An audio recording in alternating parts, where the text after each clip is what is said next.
2월 달 한국감정원에서 2월 달 그 주택 매매건에 대해서 통계를 낸 적이 있습니다.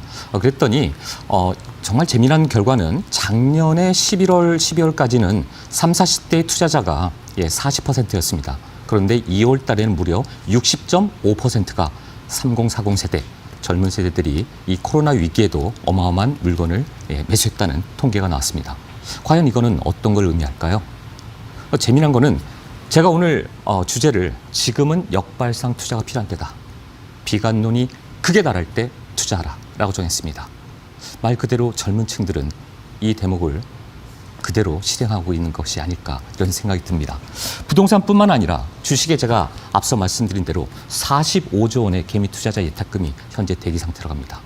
하루 투자 금액이 무려 30조 원이 넘고 외국인들은 지금 1개월이 넘게 계속해서 주식을 팔아제끼고 있죠. 계속한 매도 물량을 개미들이 지금 계속 받고 있습니다. 그러면 45조 원의 이 어마어마한 금액들이 주된 새롭게 투자가 하겠다고 들어오는 사람들은 주로 누군가? 2030 세대라는 겁니다. 왜 그럴까요? 모바일에 친숙하기 때문에 직장에서도 직장인들이 이렇게 앉아서 자기의 정말 어떻게 보면 시드머니를 투자를 하겠다라고 지금 대기를 하고 있다는 겁니다. 뭐 동학개미니 뭐 여러 가지 뉴스들이 요새 나오고 있습니다만 개미 투자자들이 받치다 보니까 주가가 어떻게 보면 2008년도라든가 IMF 시대처럼 그 평균 주가에서 반토막이 나는 일은 없는 그런 상황까지 지금 치닫고 있습니다. 왜 그런지 제가 그 부분을 말씀드리도록 하겠습니다. 자, 2008년도에는요, 미국 S&P 500 지수가 1516포인트에서 683포인트, 55% 하락했고요. 당시에 한국 2008년도에 코스피 지수가 1997, 2000포인트대에서 939포인트, 역시나 반토막으로 떨어졌습니다. 근데 현재는 어떻죠?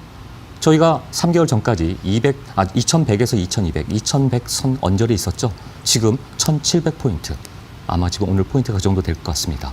자, 그렇게 보면 반토막이 안 됐습니다. 어떻게 보면 위기 상황으로 보면 더 떨어져야 되는 상황인데도 불구하고, 물론 1500포인트까지 깨졌다가 다시 올라왔습니다만, 아까처럼 개미들의 힘, 주식이 떨어지고 폭락하면 오히려 개미들이 그 매수세로 나타나서 사고 있는 것 때문에 그렇지 않을까 싶은 생각이 듭니다. 당시 2008년도에 우리 부동산은 2008년도부터 2009년도 1, 4분기까지 4% 정도 하락했습니다. 자, 부동산은 서서히 떨어지고 회복도 서서히 올라갔죠. 하지만 주식은 엄청난 폭락, 말 그대로 패닉 현상을 유발시켰다는 점. 하지만 또 회복세도 빠르게 됐다는 점. 이런 과거의 사례들이 어떻게 보면 부동산 투자라든가 주식 투자자분들이 달라붙어서 적극적으로 개입하는 게 아닐까 싶습니다. 최근에 IMF 총재가 이런 얘기를 했습니다. 지난주에 2008년 금융위기 그 이상으로 이번의 위기는 심각할 수 있다라는 말을 경고 메시지를 던지기도 했습니다. 얼뜻 그 얘기만 들으면 굉장히 좀 공포스럽죠. 왜 그러느냐? 그때와 다른 점은 2008년도 금융위기와 다른 것은 당시에는 외환 보유가 가장 큰 문제였죠. 외환 보유고 달러가 없으면 말 그대로 국가가 위기에 처하는 그런 상황이 연출됐습니다. 하지만 지금은 어떻습니까? 각 나라별 특히나 미국과 우리 한국만 하더라도 통화 스와프를 통해서 어떤 시장의 안정성을 제공하고 달러 외환 보유고를 더 충족시키고 있습니다. 하지만 그 문제가 아니라 시장에서의 어떤 그런 돈의 흐름은 융통시킬 수 있어도 실물 경제 자체가 약간 지금 위축돼 가고 있다. 특히나 2008년과 다른 점은 저유가, 저금리, 당시엔 금리가 높았죠. 저금리를 통해서 뭔가 그 금리 정책을 통해서 어느 정도 시장에 영향을 줄 수 있었습니다만 지금은 다 0%대입니다. 우리나라도 마찬가지고요. 특히나 저유가 때문에 좀 더 압박이 심하게 오다 보니까 실물 경기가 좀 더 위험에 처해 있고, 특히나 이런 코로나는 동시다발적으로 곳곳의 나라에서 터지다 보니까 모든 사람들을 패닉으로 말 그대로 팬데믹 현상을 지금 일으키고 있다는 점. 그러나 IMF 총재가 얘기한 대로 그때와 또 다른 가장 큰 점은 과거보다 다르게 무언가 효과적이고 과거보다 더 효과적인 조율된 전 세계 위기 대응 공조 시스템이 있기 때문에 조기에 어떻게 보면은 이게 해결될 수 있을 거라는 희망을 갖는다라는 말을 IMF 총재가 했습니다. 자, 미국만 보더라도 현재 무제한 양적 완화, 어마어마한 시장에 돈을 투입하고 있습니다. 2,000조 원이 넘는 2조 2천억 달러를 투입하고 있고, 또 이런 양적 완화, 무제한의 양적 완화뿐만 아니라 질적 완화를 또 실행하고 있습니다. 양측을 동시에 하는 거죠. 부실채권을 매입해서 기업들이 쓰러지지 않게 줄도산을 막으려고 이런 정책을 쓰고 있습니다. 또한 국가 간 통화 스와프를 통해서 어떤 위기가 전 세계에 퍼지지 않게끔 각 나라의 그 정상들이 리더들이 각국의 리더들이 계속해서 서로 공조를 해 나가고 있다는 점 상당히 긍정적인 방향이라고 볼 수 있습니다. 거기에 또 우리 한국은행은 과거에 한치 않았던 외환 위기 때에도 안 쓴 한국판 양적 완화 무제한으로 하겠다. 예, 시장에 어떤 이런 동요가 없게끔 예, 무제한 풀겠다. 예, 그래서 어제인가요? 어제 뉴스에도 나왔습니다마는 예, 120조 원에 관련된 예, 그런 엄청난 또 달러에 관련돼서도 좀 시장에 또 풀겠다는 얘기를 하고 있습니다. 시장 심리를 잠재우기 위한 하나의 조치고 특히나 채권 시장 아까 말씀드린 질적 완화 조치도 취하면서 안정 펀드를 또 20조 원 이상 시장에 투입해서 시장을 안정화시키겠다. 예, 이런 정책들을 계속해서 쓰고 있다는 점 기억해둘 것 같습니다. 자, 이런 전방위적인 여러 가지 경기 부양 정책 효과는 과연 언제쯤 나타날까요? 우리나라 같은 경우는 이미 좀 세 자릿수에서 아마 해외에서 유입되는 인력이라든가 또 일부 종교단체나 모임단체를 잘 컨트롤만 된다면 아마 조기에 끝날 수 있는 상황이 도래하지 않을까 조심스럽게 예측해 봅니다. 한국은 이렇게 조기 종료의 가능성이 좀 보일 수 있습니다만 문제는 미국과 유럽이죠. 예, 선진 시스템, 우리나라가 얼마나 선진 시스템이 잘 돼 있고 통제가 잘 되는지 나름 이렇게 비교가 되는 현상이기도 합니다. IMF 총재가 얘기를 했습니다. 또 미국의 전문가들이 뭐라고 얘기를 하고 있냐면 현재 위기 상황이 9개월에서 12개월이 이상 지난다면 정말로 전 세계의 위기가 초래될 수 있다. 따라서 9개월 안에 12개월 안에는 1년 내는 이걸 잡아야 된다라는 것을 메시지를 주고 있습니다. 이런 양적 완화나 질적 완화 정책들은 결국 특히나 양적 완화에 의해서 돈의 화폐 가치가 떨어질 수도 있지만 거기에 효과는 물가가 어느 정도 상승하게 되고 실물 자산 가치가 올라가게 되는 이런 효과 때문에 현재 전 세계가 양적 완화를 과감하게 서로가 모두 지금 하고 있다는 거 여러분 기억해 주셔야 될 것 같습니다. 자, 우리나라도 지금 계속해서 양적 완화뿐만 아니라 여러 가지 조치들을 계속해서 내놓고 있죠. 중소기업이나 자영업자나 소상공인 50조 원을 지원하겠다.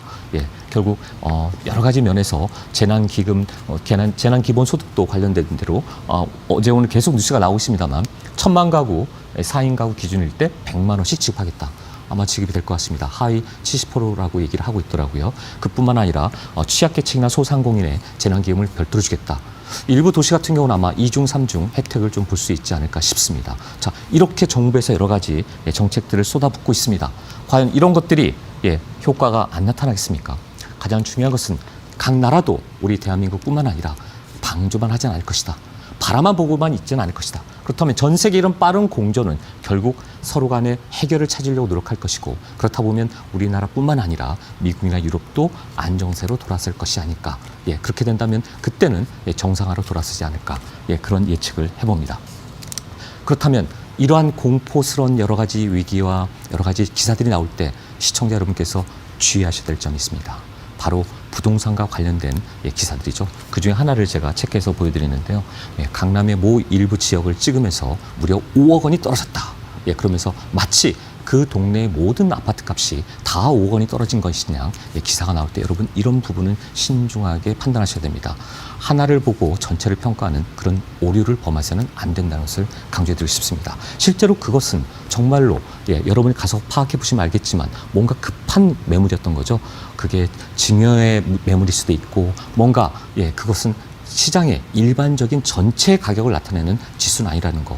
그런 부분에서 여러분이 조심해야 됩니다. 이런 것 때문에 또다시 어떻게 보면은 공포심리에 의해서 또 매물들이 나올 수 있는 그런 유도할 수는 있습니다. 하지만 전체 시장이 그렇게 쉽게 하나 때문에 전체가 움직이지는 않는다는 거 기억해 주셔야 될 것 같습니다.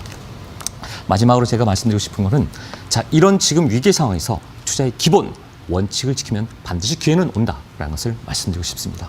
바로 지금이 역발산 마인드가 필요한 시기고 왜 그러느냐? 저금리에 넘쳐나는 유동성 자금 그리고 부족한 공급 부정 현상 결국은 부동산을 상승할 수밖에 없다. 지금의 위기에 아까 왜 30대 40대 젊은 층의 사람들이 왜 갑자기 이렇게 부동산에 위기인데도 불구하고 좋은 물건을 사고 있겠습니까?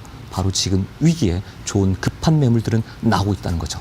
바로 위기가 매수 타이밍이라고 보고 달려들고 있는 것입니다. 주식뿐만 아니라 부동산도 같다는 것을 말씀드리고 싶습니다. 지역 차별화 풍선 효과가 잠시 주춤한 것처럼 보이죠. 하지만 전세값은 계속해서 상승하고 있습니다. 전세값 상승은 또 다른 집값의 상승, 부동산의 상승을 예측하는 과거의 경험 잊어서는 안 될 거라고 저는 말씀드리고 싶습니다. 그렇다면 여러분 어디에 투자해야 될까요?